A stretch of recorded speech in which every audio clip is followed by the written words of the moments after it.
আমি যতটুকু দেখছি আমার কাছ থেকে যে একজন প্রবাসী তার জন্য একটা কাজও করার সুযোগ সারা জীবনে সে পায় না। সে নিজের জন্য কিছু করবে করবে করতে করতে তার জীবনটা চলে যায়। বিশ্বাস করেন, আপনারা আমার তো অনেক ভালো জানেন, আপনারা নিজেরাই প্রবাসী। প্রবাসীর যেটা সবচেয়ে বড় স্যাক্রিফাইস সেটা হলো যে সে পৃথিবীতেই নিজেকে একবার কুরবানি দিয়ে ফেলে।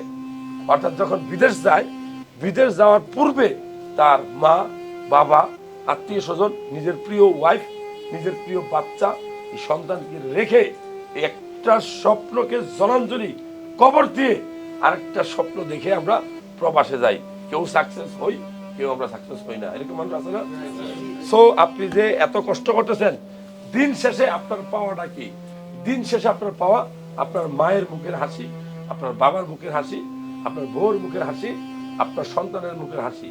কিন্তু আপনি সুস্থ আছেন কিনা একবার নিজের প্রশ্ন করেন। সেই প্রশ্ন করার সুযোগ অনেক সময় পাই না আমরা। তো তারপরে আমি বলবো, দিন শেষে আপনার স্বাস্থ্যটা আপনাকেই দেখতে হবে।